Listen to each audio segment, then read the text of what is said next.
Brought to you by TechnoSpark 20 series smartphones. I'm superhuman. आम Aadmi party Goa unit advocate Amit Palekar और हमारे और एक बड़े लीडर और हमारे एक कैंडिडेट भी श्री रामराव वाघ, प्रोफेसर रामराव वाघ, जो गोवा यूनिवर्सिटी में प्रोफेसर हैं, उन दोनों को समन्स आया है ईडी का। और मुझे लगता है कि इस समन्स का डायरेक्ट कनेक्शन है जो अरविंद केजरीवाल जी का अरेस्ट हुआ कुछ दिनों पहले। आपको पता होगा कि अरविंद जी ने इस अरेस्ट को अपील किया था हाईकोर्ट में। आज सुबह उसका हियरिंग था और आपको आश्चर्य होगा सुन के कि इस हियरिंग में ईडी के पास कोई जवाब नहीं था। अरविंद जी ने अपना अरेस्ट अपील किया। उन्होंने कहा कि ये अरेस्ट इलीगल है, it is not based on any evidence on any substance. और जब कोर्ट ने ईडी को उनका रिप्लाई पूछा तो ईडी के पास कोई रिप्लाई नहीं था। ईडी का रिप्लाई क्या था आपको पता है? वो बोल रहे कि हमको 3 हफ्ते चाहिए रिप्लाई देने के लिए। मतलब ये तो पूरा मजाक हो गया। अभी आपने देश के सबसे पॉपुलर, सबसे लोकप्रिय मुख्यमंत्री को अरेस्ट किया है, जिन्होंने 90% से भी ज्यादा सीट जीत के 2 बार सरकार बनाई है। आपने एक डायबिटिक पेशेंट जिनको दिन में 3 बार इंसुलिन लेना पड़ता है, ऐसे आदमी को आपने, और सबसे ज्यादा मतलब एक निर्दोष आदमी को, जिसके घर पे आपने इतने सारे रेड्स किए, आपको एक चवन्नी भी नहीं मिली, ऐसे आदमी को आपने अरेस्ट किया। और अब अरेस्ट करने के बाद बोल रहे कि आपको उनको क्यों अरेस्ट किया बताने के लिए 3 हफ्ते लगेंगे। ये तो सरासर मजाक है।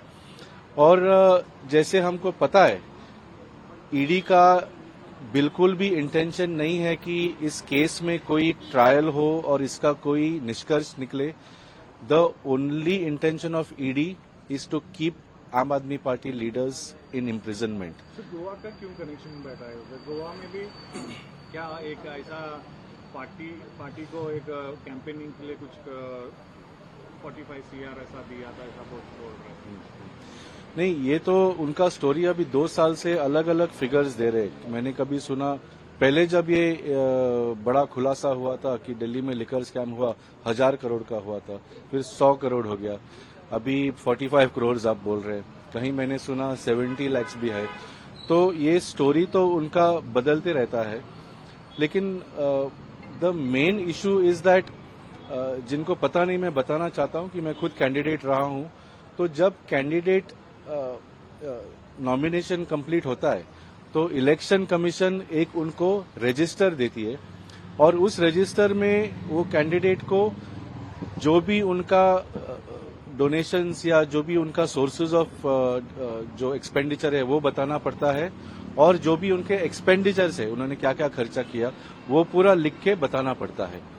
और यही नहीं, हर एक कैंडिडेट के पीछे इलेक्शन कमीशन का एक फ्लाइंग स्क्वाड रहता है। आप घर से कदम निकलते ही उनका आदमी आपका पीछा करता है जब तक आप रात में वापस घर नहीं चले जाते कैंपेनिंग खत्म करके। तो वो अलग से देखते हैं कि आपने किस किस पे खर्चा किया।